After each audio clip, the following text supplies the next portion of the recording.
এমন এক ডিটেকটিভ যার কাছে অপরাধ লুকিয়ে থাকে না। নানান জটিল অপরাধ সে খুব সহজেই মিটিয়েছে। তবে তার ছেলেবেলায় তাকে বাঁচাতে গিয়ে তার মায়ের করুণাময় মৃত্যু ঘটে। বর্তমানে একটি কেস ইনভেস্টিগেট করতে গিয়ে সে তার অতীতের ঘটনার সাথে জড়িয়ে পড়ে। কেসটির যত গভীরে যাওয়ার চেষ্টা করে বিষয়টা ততটাই বড় এবং পেঁচালো হয়ে ওঠে। তবে সে কি পারবে এই কেসটির খোলাসা করতে? পারবে কি তার মায়ের অপরাধীকে শাস্তি দিতে? জানবো আজকের এই ঘটনায়। এই যে ব্যক্তিটাকে দেখছেন, এটা আমাদের গল্পের মূল চরিত্র হংগিল ডং। তবে ইন্টারেস্টিং বিষয় হলো তার অতীতে ঘটে যাওয়া কোনো ঘটনাই মনে নেই। শুধু এটা ছাড়া তার মা তাকে বলেছিল, তোমাকে বেঁচে পালাতে হবে, আমার মৃত্যুর প্রতিশোধ নিতে হবে। হংগিল সমাজের আড়ালে লুকিয়ে থেকে নানান অপরাধের খোলাসা করে, তাই তার চেহারা সম্পর্কে খুব কম মানুষেরই ধারণা আছে। তার এই কাজের জন্য সে তার জীবনে অনেক শত্রুর আগমন ঘটিয়েছে। সে হলবিং ডং নামক একটি ইল্লিগাল সংগঠনের হয়ে কাজ করে। সংগঠনটা যতটা ছোট মনে হয় তার থেকে অনেক বেশি গুণ ক্ষমতাশালী। এই সংগঠনের সবচেয়ে উঁচু পদে কাজ করে একজন মহিলা। একসময় তার বাবা এই সংগঠনের প্রচলন ঘটায় এবং হংগিলকে অনাথ আশ্রম থেকে নিজের কাছে নিয়ে আনে। এক পর্যায়ে হংগিল এবং এই মেয়ের মধ্যে বন্ধুত্বর সৃষ্টি হয় এবং এটা কখন ছোটোখাটো ভালোবাসায় পরিবর্তন হয় তারা দুজনেই বুঝতে পারে না। আজ হংগিল কিছু লোকেদের সাথে দেখা করতে এসেছে। এদের কাজ হলো টাকার বিনিময়ে কম বয়সী বাচ্চাদেরকে কিডন্যাপ করা, ড্রাগস পাচার করা এবং কখনো মোটা টাকার জন্য মানুষের হত্যা করা। তাদের এই পুরো ক্রিমিনাল অর্গানাইজেশনটা হলবিং ডং সংগঠন দ্বারা পতনের শিকার হয়। তার প্রতিশোধ নিতে আজ তারা এখানে এসেছে। তারা জানতে পেরেছে হংগিল ডিটেকটিভ এখানেই কোথাও আছে। যেমনটা আমি আগেই বলেছিলাম, হংগিলের পরিচয় খুব বেশি মানুষ জানে না, তাই তারা এই বিষয় থেকে একদমই অজানা যে হংগিল তাদেরকে এই খবরটা দিয়েছে আর এখন সে তাদের সাথেই এখানে আছে। সে এখানে এসেছে তাদের পুরো অর্গানাইজেশনটাকে গোড়া থেকে উপড়ে ফেলতে। তারা দরজা খুলে ভেতরে ঢুকলে গুলির শব্দ শুনে অজানা অনুসারে গুলি ত্যাগ করে আর দেখে তাদের সাথে যে ব্যক্তিটি এসেছিল সে টেবিলে বসে আছে। এটা বুঝতে তাদের বেশিক্ষণ সময় লাগে না যে সে ডিটেকটিভ হংগিল। তার কাছে কোনো রকম অস্ত্র বা বন্দুক নেই, আছে তো শুধু একটি ওয়াকি টকি, আর এটাই তার কাছে এখন সবচেয়ে বড় অস্ত্র। যেহেতু সে তাদের তিনজনের সবচেয়ে কাছের মানুষজনকে কিডন্যাপ করে তাদেরকে এখন ব্ল্যাকমেল করছে, তারা অন্য কোনো উপায় খুঁজে না পেয়ে বন্দুকগুলি টেবিলে জমা রাখতে বাধ্য হয়। এক পর্যায়ে তারা রাগের আবেগে ভেঙে পড়লে তাদেরকে নিয়ন্ত্রণ করতে হংগিল তাদের পায়ে গুলি চালায় এবং তাদেরকে বিয়ংদেক নামক একজন ব্যক্তির বিষয়ে জিজ্ঞাসা করে, যে বলতে পারবে তাকে প্রাণে ছেড়ে দেবে। তারা তাকে না জেনেও তাকে জানার ভান করলে একজন ডিটেকটিভ হিসাবে খুব সহজেই এটা তার চোখে পড়ে। সে তাদের কাছে একটি কাটার দেয়, নিজেদের আঙুল থেকে শরীরের অঙ্গ কাটা শুরু করতে বলে। তারা তিনজনে একে অপরের সাথে বিশ্বাসঘাতকতা করে এবং তাদেরকে এই মৃত্যুর খেলায় মগ্ন করে হংগিল ওখান থেকে চলে যায়। কিছু সময় আগে হংগিলের সেই ব্যক্তিটার সম্পর্কে মনে পড়ে যে তার মায়ের হত্যা করেছিল। আগে সে শুধু তার নাম জানতো, এখন তার চেহারাও। ব্যক্তিটার চেহারা গোলাকার, না খুব লম্বা না খুব নাটোখাটো। প্রধান বর্ণনা হলো ব্যক্তিটার একটা চোখ কানা। কিম বিয়ং দেক নামক এই ব্যক্তিটার সম্পর্কে তার সংগঠনকে জানালে তার ঠিকানা খুঁজে বার করতে খুব একটা সময় লাগে না। সে আজ রাতের মধ্যেই সেই গ্রামের দিকে রওনা হয়। গ্রামের নাম মিয়ং হোল রি। মাঝ রাস্তায় তার গাড়ি খারাপ হয়ে পড়ায় সে গাড়ি থেকে বার হয়ে গাড়িটা রিপেয়ারিং করে। অন্যদিকে আমরা বিয়ং দেককে দেখি, যার এখন দুটো নাতনি আছে, যাদের নাম ডং ইয়ো এবং মুনসুন। তারা সকলে টেবিলে বসে খাবার খাচ্ছিল। বিয়ং দেক এখন পেশায় একজন কুড়াদার। প্লাস্টিক এবং প্লাস্টিকের বোতল বিক্রি করে নিজের সংসার চালায়, আর তার দেখা দেখি তার বড় নাতনি একই কাজ করে স্কুলের পাশাপাশি, যাতে সে কিছু টাকা জমিয়ে তার নানার জন্য একটি নতুন চশমা কিনতে পারে। তারা কিছুদিন পর এই এলাকা ছেড়ে অন্য কোথাও চলে যাবে। তবে বাচ্চা দুটির মন এতে একদমই রাজি ছিল না। তাদের নানা জানায় তারা এখান থেকে অন্য জায়গায় না গেলে ভালো টাকা রোজগার করতে পারবে না, তনসিউক খেতে পারবে না। তনসিউক হলো এক ধরনের মাংস দিয়ে তৈরি খাবার। তখনই তারা জানালার বাইরে একটি গাড়ি আসতে দেখতে পায়। তাদের নানা তাদেরকে সাবধান করে, কোনো এক জায়গায় লুকানোর জন্য চেষ্টা করে, বলে পুলিশের কাছে যাবে না, পুলিশকে কিছু বলবে না। যদি পুলিশ বাড়িতে আসে তবুও না জানার ভান করবে। দুজন ব্যক্তি তার দরজার সামনে আসে। বিয়ং দেক তার নাতনিদের অন্য ঘরে রেখে দরজা খোলে। অজানা ব্যক্তি দুটি তাকে নিজের সাথে আসতে বলে বস ডেকেছে। বিয়ং দেক রাজি না হলে তাকে জোর করে টেনে হিঁচড়ে নিজেদের সাথে নিয়ে যায় এই সব কিছু দুই বোনে দরজার পেছন থেকে লুকিয়ে দেখছে। এক পর্যায়ে ঘর থেকে বের হয়ে এসে দেখে বাড়িতে কেউ নেই। কিছু তাজা রক্তের ফোঁটা মেঝেতে পড়ে আছে শুধু। তাদের নানাকে বাঁচানোর জন্য তারা গাড়িটার পেছনে যায়। রাস্তায় হংগিলের সাথে ওই কিডন্যাপারের দেখা হয়। একজন ডিটেকটিভ হিসাবে এটা বুঝতে তার বেশিক্ষণ সময় লাগে না যে গাড়ির মধ্যে কাউকে কিডন্যাপ করে নিয়ে যাওয়া হচ্ছে। গাড়িতে টোটাল 3 জন ব্যক্তি আছে এবং সবচেয়ে জরুরি, সে গাড়ির নাম্বার প্লেটটা ভালো করে লক্ষ্য করে। সব কিছু জেনেও না জানার ভান করে তাদের রাস্তা ছেড়ে দেয় এবং নিজের উদ্দেশ্যের দিকে এগোতে থাকে। সঠিক ঠিকানায় পৌঁছে বাড়ির ভেতরে ঢুকে দেখে কোনো মানুষের অস্তিত্ব নেই। কিছু জিনিস বাড়ির মধ্যে ছড়িয়ে ছিটিয়ে আছে এবং কিছু রক্তের ফোঁটা লক্ষ্য করে সে বুঝতে পারে যে ব্যক্তিটাকে তারা কিডন্যাপ করে নিয়ে যাচ্ছিল সে আসলে তার মায়ের হত্যাকারী বিয়ং দেক। সে বাড়িটা ভালো করে খুঁজে দেখে যেখান থেকে যা তথ্য পাওয়া যায়। তখনই সেখানে সেই বাচ্চা দুটি হাজির হয়। হংগিল বুঝতে পারে তার মায়ের হত্যাকারীর 2টো নাতনিও আছে। তাদেরকে সে নিজের শত্রুর চোখে দেখে। হংগিল নিজেকে তাদের সামনে একজন সরকারি কর্মচারী হিসাবে পরিচয় দেয়। সে তাদের সম্পর্কে প্রতিটা জিনিস মুখস্থ বিদ্যার মতো বলতে থাকে, যেমন তারা কোন ক্লাসে পড়ে, তাদের নাম কি, তাদের দাদু কি কাজ করে এবং কিছুদিন পর তারা এই বাড়ি ছেড়ে চলে যেত। তার এইসব কথা শুনে তারা দুজনে অবাক দৃষ্টিতে তার দিকে তাকিয়ে থাকে। আর সে এমনটা বলতে সক্ষম হয় কারণ কিছু সময় আগে সে তাদের পুরো ঘরটাকে তল্লাশি করেছিল। তখনই তার নজর দেওয়ালে ঝুলতে থাকা একটি ক্যালেন্ডারের ওপর পড়ে, যেখানে 24 তারিখের ওপর একটি ক্রস চিহ্ন করা আছে। হংগিল ওখান থেকে চলেই যাচ্ছিল, তখনই তার মাথায় একটি বুদ্ধি খেলে। সে বাচ্চাগুলিকে নিজের সাথে নিয়ে যাবে বলে ঠিক করে। সে বাচ্চাগুলিকে আশ্বাস দেয় সে তাদের নানাকে খুঁজতে তাদের সাহায্য করবে। প্রথমে তারা যেতে চায় না, তবে অন্য কোনো উপায় খুঁজে না পেয়ে ওটাই বেছে নেয়। ডিটেকটিভ তার শত্রুর 2টি নাতনিকে নিজের সাথে কেনই বা নিয়ে যেতে চাইছে এ বিষয়ে আমরা পরে জানতে পারবো।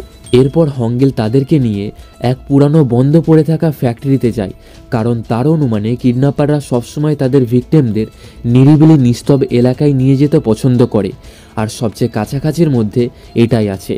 ফ্যাক্টরির মধ্যে সে কিছু মানুষের পায়ের ছাপ লক্ষ্য করে, যার মধ্যে লেগে থাকা কিছু মাটির অংশ সে নাকে শুয়ে বুঝতে পারে কিডন্যাপাররা অনেক সব গরু ছাগল পোষে, অর্থাৎ তার একটি গোয়াল ঘর আছে। তাই যখনই সে যাতায়াত করে তার পায়ে এই নোংরা মাটির স্পর্শ ঘটে। ওখানে সে একটি বাক্সের মধ্যে একজন মানুষের লাশ খুঁজে পায়। তার আইডি কার্ড থেকে জানা যায় তার নাম জং। তার কাছ থেকে 2টি হ্যান্ড গ্লাভস, একটি পার্স এবং তার নখে ইঞ্জিন অয়েল লেগে আছে, অর্থাৎ এই ব্যক্তিটা কোনো গাড়ির গ্যারাজে কাজ করত। হংগিল এলাকার টেলিফোন বুক থেকে আশেপাশে থাকা গ্যারাজের নাম্বার ছিঁড়ে নেয়। এরপর আশেপাশে থাকা একটি গোয়ালঘর খুঁজে একটি বাড়িতে হানা দেয়। সে সেখানে একজন কিডন্যাপারকে খুঁজে পায়। নিজেকে পুলিশের পরিচয় দিয়ে তাকে নানান বিষয়ে জিজ্ঞাসাবাদ করে। কাল রাতে বিয়ং দেখকে কিডন্যাপ করেছে, কোথায় রেখেছে। এক পর্যায়ে সে জানতে পারে এই ঘটনার মধ্যে পুলিশও জড়িত আছে। লোকটা হালকা ঘাবড়ে যায়, তবে কিছু বলতে যাচ্ছিল তখনই তার মালিকের ফোন আসে, যার আদেশে সে বিয়ং দেখকে কিডন্যাপ করেছে। সে তার মালিককে ঠিকানা বলছিল। হংগিল কান পেতে সেটা শুনতে থাকে।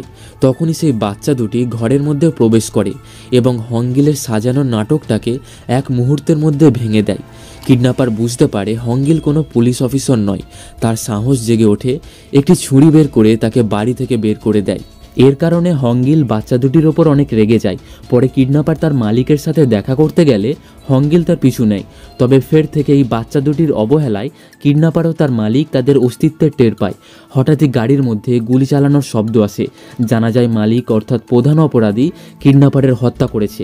বিয়ংদেরকে নিজের সাথে নিয়ে ওখান থেকে পালিয়ে যাওয়ার চেষ্টা করছে। হংগিল দৌড়ে গিয়ে তাকে থামানোর চেষ্টা করে, তার গাড়িতে গুলি চালায়, তবে এতে কোনো লাভ হয় না। প্রধান অপরাধী ওখান থেকে পালাতে সক্ষম হয়। পরের দিন ডিটেকটিভ একটি পুরানো হোটেলে যায়। তার কাছে টাকা না থাকার জন্য সে ডংইউর কাছ থেকে তার নানার চশমা কেনার টাকা ব্যবহার করে। ছোট মেয়েটা এতটাই মুখ ফুটে তার পেটে কোনো সত্য কথা চেপে থাকে না। সে তার নানার কিডন্যাপিং, ডিটেকটিভের অপরাধীকে খোঁজা সব ঘটনা বলে। হংগিল তার মুখ চেপে ধরে নিজেকে একজন গভর্নমেন্ট এমপ্লয় হিসাবে পরিচয় দেয়। জানা যায় এই যে হোটেলের মালিক আছে সে একসময় এক গ্যাংস্টারের হয়ে কাজ করত। এখন এই হোটেলের পাশাপাশি সেকেন্ড হ্যান্ড ফার্নিচার বেচারও কাজ করে। রুমে গিয়ে ডিটেকটিভ সেই টেলিফোন বই থেকে ছেঁড়া পেজে থাকা নাম্বারগুলিতে কল করতে থাকে। আসলে সেই যে জং নামক ব্যক্তিটির লাশ খুঁজে পেয়েছিল সে গাড়ি সারানোর কাজ করত। তাই আশেপাশে থাকা গ্যারাজে কল করে জানতে চাইছে সে কোন গ্যারাজে কাজ করত। তখনই এই হোটেলের মালিক তাদের রুমের ভেতরে আসে। এই কেসের সঙ্গে জড়িত একটি বিষয়ে কথা বলতে চাই। আজ সকালে সে যখন একটি পুরানো বিল্ডিং থেকে কিছু ফার্নিচার নিয়ে আনতে গিয়েছিল, সেখানে সে কিছু অদ্ভুত বিষয় লক্ষ্য করে।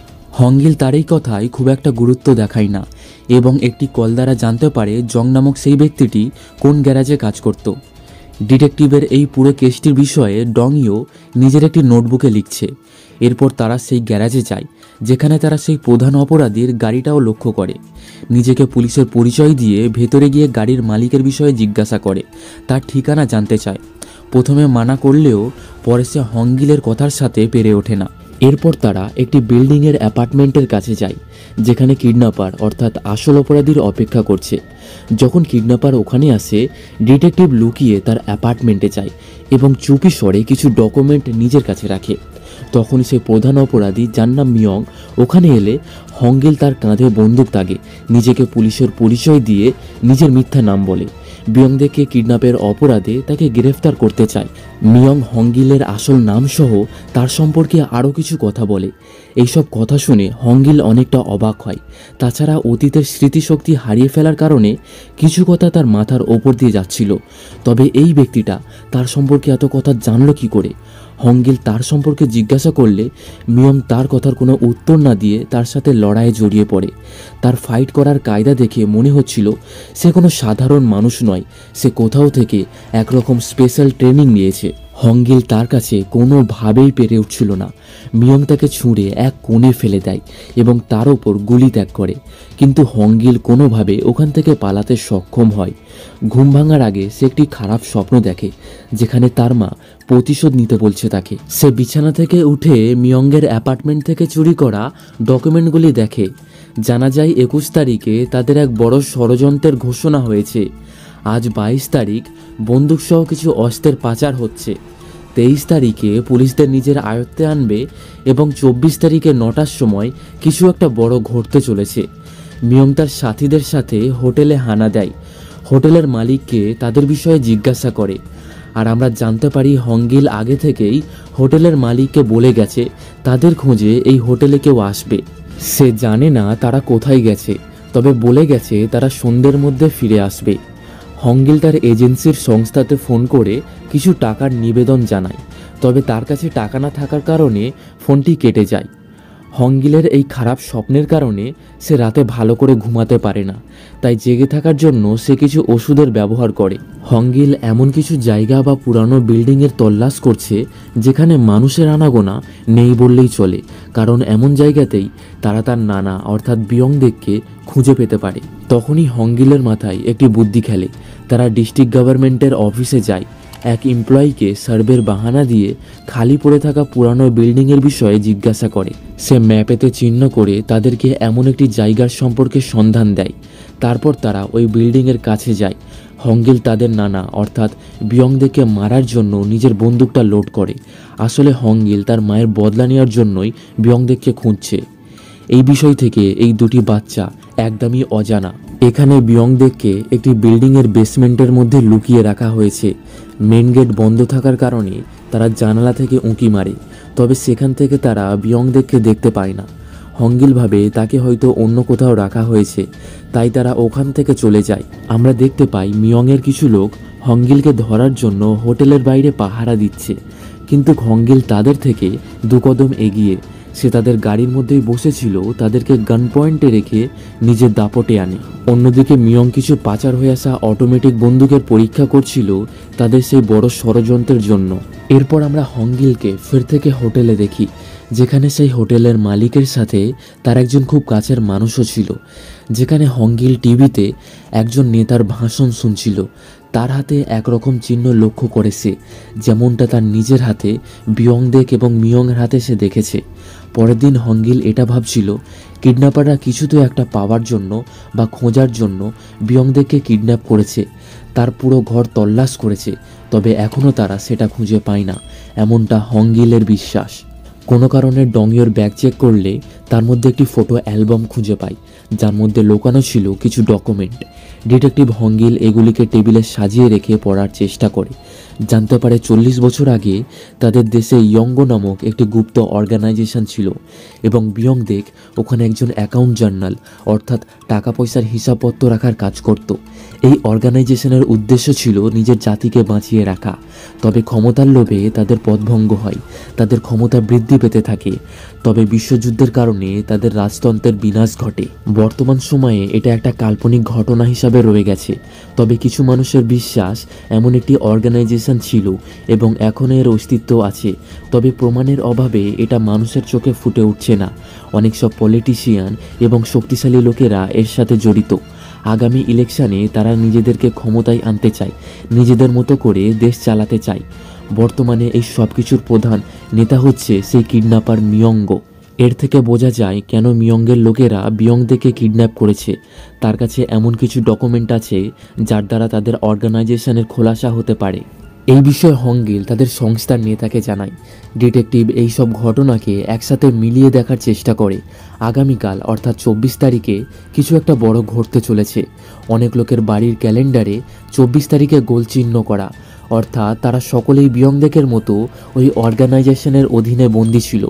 তখনই হংগিলের সেই কথা মনে পড়ে যখন সেই হোটেলের মালিক তাকে কিছু গুরুত্বপূর্ণ কথা বলার চেষ্টা করছিল। হংগিল তাকে ফোন করে এই বিষয়ে জানতে চায়। ফার্নিচার আনার সময় সে কি বিল্ডিংয়ে কোনো বয়স্ক মানুষকে বাঁধা দেখেছে। হোটেলের মালিক বলে সে সঠিক জানে না, তবে তার নরণচরণ এবং আবভাব দেখে কোনো বৃদ্ধ মানুষই লাগছিল। ডিটেকটিভ তার কাছ থেকে ঠিকানা জানতে চায়, তবে তখনই ফোনের ল্যান্ডলাইন কেটে যায়। আর ডিটেকটিভের মনে পড়ে ডকুমেন্টে লেখা ছিল 23 তারিখে প্রায় 2টোর সময় এলাকার টেলিফোনের ল্যান্ডলাইন কেটে যাবে, যাতে কেউ কারোর সাথে কোনোরকমভাবে যোগাযোগ না করতে পারে। অন্যদিকে জানা যায় বিয়ংদেককে যেই বিল্ডিংয়ে লুকিয়ে রাখা হয়েছিল সে কোনোভাবে ওখান থেকে পালাতে সক্ষম হয়েছে।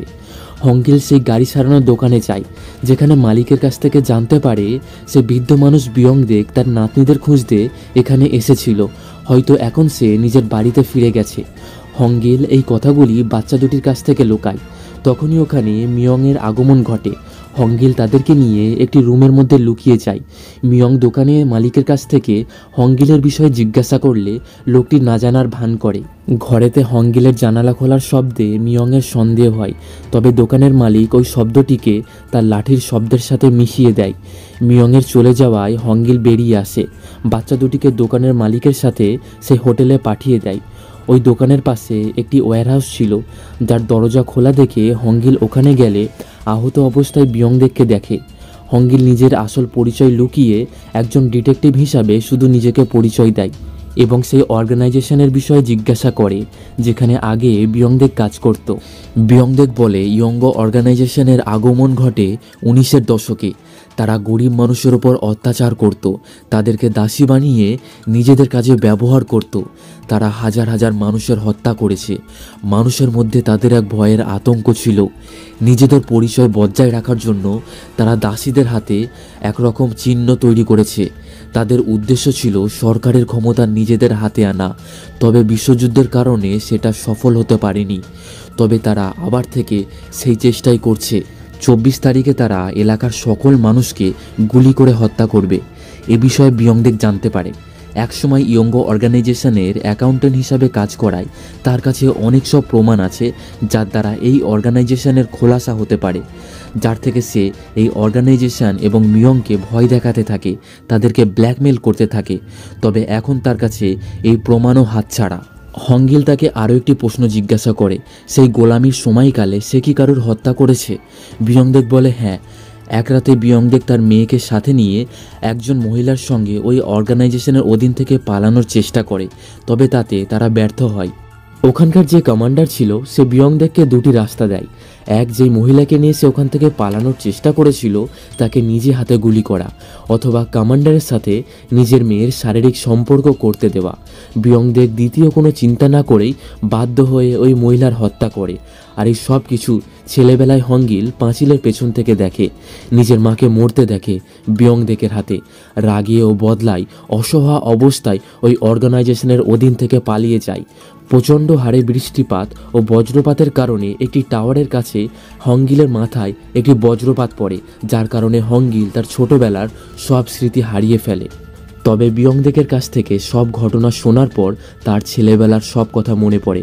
হংগিল বিয়ংদেককে জিজ্ঞাসা করে সে কি তার এই পাপের জন্য দুঃখিত। বিয়ংদেক বলে না, সে তার পরিবারকে বাঁচানোর জন্য এমন আরও মানুষকে হত্যা করতে রাজি। এটা শুনে হংগিল অনেক কষ্ট পায়। সে ভেবেছিল পরিস্থিতির কারণে বিয়ংদেক এমনটা করেছে, তবে তার মায়ের মৃত্যুর জন্য সে এক ফোঁটাও দুঃখিত নয়। অবশেষে হংগিল বিয়ংদেকের কাছে নিজের আসল পরিচয় প্রকাশ করে, নিজেকে সেই মহিলার সন্তান জানায়। এটা শুনে বিয়ংদেকের মুখে ভয়ের আতঙ্ক নেমে আসে। সে বুঝতে পারে হংগিল হয়তো এবার তাকে মেরে ফেলবে। তবে তার হামলা করার আগেই বিয়ংদেক তাকে আহত করে ওখান থেকে পালিয়ে যায়। সেই যে গ্যারাজের মালিক ছিল সে বাচ্চা দুটিকে নিয়ে হোটেলের দিকে যাচ্ছিল। তখনই পথে তাদের দেখা মিয়ংয়ের সাথে হয়। মিয়ং গ্যারাজের মালিককে ওখানেই মেরে ফেলে, বাচ্চা দুটিকে নিজের সাথে তুলে নেয়। আবার মাঝপথে বিয়ংদেককেও দেখতে পায় যে আহত অবস্থায় তার নাতনিদের খুঁজছে। মিয়ং তাদের তিনজনকে কিডন্যাপ করে সেই বিল্ডিংয়ে নিয়ে যায়। অন্যদিকে হংগিল হোটেলের মালিকের সাথে দেখা করার জন্য হোটেলে আসে, যেখানে সে হোটেলের মালিকের গার্লফ্রেন্ডের কাছ থেকে জানতে পারে সে হোটেলে নেই। পরে দেখতে পায় সেই হোটেলের মালিক সেই বিল্ডিংয়ে এসেছে যেখান থেকে সে এই ফার্নিচার নিয়ে গিয়েছিল। সে ভেতরে ঢুকে মিয়ংয়ের লোকেদেরকে মারতে থাকে। এই জায়গায় সে বিয়ংদেককে বাঁধা অবস্থায় দেখতে পায়, তার হাতের দড়ি খোলার চেষ্টা করে। তখনই সে দরজার ওপাশ থেকে সেই দুজন বাচ্চার শব্দ শুনতে পায়। সে ঠিক করে এই পুরো বিষয়টা ফোন করে ডিটেকটিভ হংগিলকে জানাবে। হংগিলকে এই বিল্ডিংয়ের ঠিকানা এবং সম্পূর্ণ বিষয় খুলে বলে। তখনই ওখানে মিয়ং চলে আসে এবং হোটেলের মালিককে আহত করে ওখানেই মেরে ফেলে এবং ফোনটাকে জারি রেখে বলে, তুমি যদি বাচ্চা দুটিকে বাঁচাতে চাও এবং নিজের সম্পর্কে জানতে চাও তাহলে সাহস থাকলে আমার সাথে এসে দেখা করো। হংগিল সেই বিল্ডিংয়ের কাছে যায় যেখান থেকে সে একবার নিজের প্রাণ বাঁচিয়ে পালিয়েছিল। সে দরজা খুললে যেন এক অন্য দুনিয়া দেখতে পায়। এটা সেই জায়গা যেখানে গরিব মানুষদেরকে দাসী বানিয়ে রাখা হতো। দুজন ব্যক্তি এসে হংগিলকে বন্দি করে মিয়ংয়ের কাছে নিয়ে যায়। মিয়ং তার পেটে একটি ঘুষি মেরে জিজ্ঞাসা করে, তুমি কি আমাকে চিনতে পারছো না? আমি সেই ছেলেবেলার ভীতু ছেলে যাকে তুমি অনেক মারধর করতে, বিরক্ত করতে, যার আঘাত এখনও আমার চোখে আছে, যার পর থেকে আমি নিজেকে অনেক শক্তিশালী করে তুলি, আর এখন আমি এই অর্গানাইজেশনের লিডার। মিয়ং তাকে দুটি উপায় দেয়, এক সে বিয়ংদেককে মেরে তাদের এই অর্গানাইজেশনে সামিল হতে পারে, অথবা নিজের মৃত্যুর স্বাদ জাগতে পারে। হংগিলের এমনিতেই তো বিয়ংদেকের ওপর বদলার রাগ বইছে। হংগিল তার হাত থেকে বন্দুকটা কেড়ে নিয়ে তার মায়ের হত্যাকারী বিয়ংদেকের দিকে এগিয়ে যায়। হংগিল বাচ্চা দুটির দিকে তাকিয়ে বলে সে তার নানাকে বাঁচানোর জন্য খুঁজছিল না, সে তার নানাকে মারার জন্যই এত পরিশ্রম। কিন্তু হংগিল ছোট মেয়ে দুটির মুখের দিকে তাকিয়ে বিয়ংদেককে মারতে পারছিল না, তাই পাশে থাকা একটি হাইড্রোজেন সিলিন্ডার ফাটিয়ে দেয়, যার ফলে আশেপাশে কুয়াশার মতো ধোঁয়া ছড়িয়ে পড়ে, ফলে কেউ কাউকে দেখতে পাচ্ছিল না। সুযোগের ফায়দা নিয়ে হংগিল বিয়ংদেকের লোকগুলিকে মেরে ফেলে, বিয়ংদেককে ছাড়াতে যায় এবং বলে এরপর থেকে কখনো আমাকে নিজের মুখ দেখাবে না, এবং সাথে বাচ্চা দুটিকেও ছাড়িয়ে নেয়। তবে কুয়াশা কমে যাওয়ার ফলে মিয়ং পিছন থেকে এসে হংগিলকে মারতে চায়, তবে বিয়ংদেক মধ্যে এসে হংগিলকে বাঁচিয়ে নিজেকে আহত করে এবং খারাপ সময় বুঝে মিয়ং মুন নামক সেই ছোট বাচ্চাটিকে নিজের সাথে নিয়ে ওখান থেকে পালিয়ে যায়। পরে আমরা হসপিটালে বিয়ংদেককে দেখি, যার অবস্থা খুব একটা ভালো নেই। সে তার নাতনির ডংইওর সামনে তার শেষ নিঃশ্বাস ত্যাগ করে। তার নানাকে হারিয়ে ডংইও কান্নাকাটি করে, প্রায় দিশেহারা অবস্থা তার। 24 তারিখের রাতে মিয়ংয়ের লোকেরা এসে এলাকাবাসীর সকলকে জোর করে সে বিল্ডিংয়ের কাছে নিয়ে যায় এবং পাহাড়ের ওপর থেকে অনেক গুন্ডারা বন্দুক নিয়ে নিশানা করে আছে এলাকাবাসীর ওপর। এরা শুধু মিয়ংয়ের আদেশের অপেক্ষা করছে গুলি চালানোর জন্য। অন্যদিকে হংগিলও মিয়ংয়ের কথার মতো একটি জায়গায় গিয়ে পৌঁছায়, যেখানে সে একটি গাড়ির মধ্যে মনিয়কে বন্দি অবস্থায় দেখতে পায় কিছু লোকের সাথে। হংগিলকে একটি রুমের মধ্যে নিয়ে যাওয়া হয়, যেখানে টেবিলের সামনে একটি স্পিকার রাখা ছিল। মিয়ং পুরো বিষয়টা ভালো করে হংগিলকে খুলে বলে এবং ফোনের ওপারে থাকা ব্যক্তিদের আদেশ দেয় সকলকে গুলি করে মেরে ফেলার। স্পিকার থেকে হংগিল বহু মানুষের চেল্লানোর এবং যন্ত্রণার শব্দ শুনতে পায় এবং পেছনে চেয়ে দেখে গাড়ির মধ্যে মনিয় নামক সেই বাচ্চা মেয়েটিকেও মেরে ফেলা হয়েছে। মিয়ং বলে এবারে মরার পালা তোমার। এটা বলে সে হংগিলের ওপর গুলি চালায়, তবে বন্দুকে গুলি থাকার সত্ত্বেও বন্দুকের মুখ থেকে গুলি বের হয় না। আমরা হংগিলের মুখে হালকা মুচকি হাসি লক্ষ্য করি।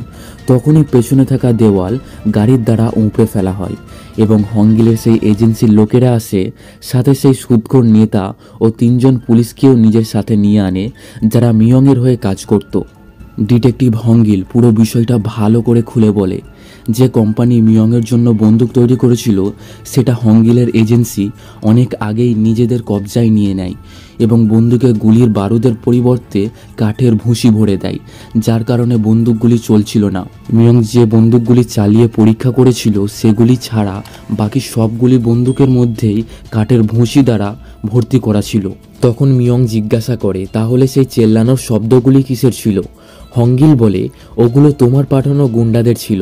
আমরা এলাকার লোকেদেরকে আমাদের এজেন্সির লোকেদের সাথে পাল্টে দিয়েছিলাম। তারা নিজেদের কাছে বন্দুক রেখেছিল আর তোমার আদেশেই তোমার লোকেদেরকে মেরে ফেলেছে। আমরা জানতে পারি মুন নামক সেই ছোট্ট বাচ্চাটিরও কোনো ক্ষতি হয় না, সে এখনও বেঁচে আছে।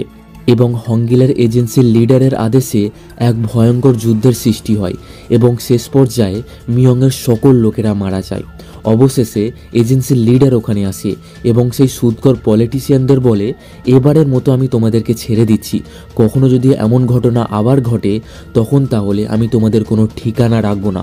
এরপর হংগিল মিয়ংয়ের সাথে দেখা করে জানতে পারে তার মধ্যে বদলা নেওয়ার রাগ এখনও কমেনি। তাই হংগিলে চলে যাওয়ার পর এজেন্সির লোকেরা মিয়ংকে মেরে ফেলে। আর আমরা জানতে পারি এলাকাবাসীদের এই যুদ্ধের সম্পর্কে কিছুই বলা হয় না। হংগিল তাদেরকে মুভি দেখার জন্য সিনেমা থিয়েটারে পাঠিয়ে দিয়েছিল। গাড়িতে হংগিল মুনকে ঘুম থেকে তুলে বলে তার নানা কিছু কাজের জন্য শহরে গেছে। ডংইউ নামক সেই যে বাচ্চা মেয়েটি ছিল সে হংগিলের সাথে কথা বলছিল না, যেহেতু সে তার নানাকে মারার চেষ্টা করেছিল। হংগিল তাদেরকে একটি সুরক্ষিত জায়গায় রেখে নিজের নতুন মিশনের জন্য প্রস্তুতি নেয়। তখন তারা নিজেদেরকে আর থামিয়ে রাখতে পারে না। গাড়ি থেকে বার হয়ে হংগিলের গলা জড়িয়ে ধরে আর তাকে কিছু ক্যান্ডি দেয় ভালোবাসার নিশানি হিসাবে। আর এই সিনেমাটি এখানেই শেষ হয়ে যায়। এমনই ধরনের কোরিয়ান অ্যাকশন থ্রিলার মুভি দেখার জন্য চ্যানেলটি সাবস্ক্রাইব করে পাশে থাকা বেল আইকনটি দাবাতে ভুলবেন না। দেখা হচ্ছে ফের এমনই একটি নতুন ভিডিওর সাথে।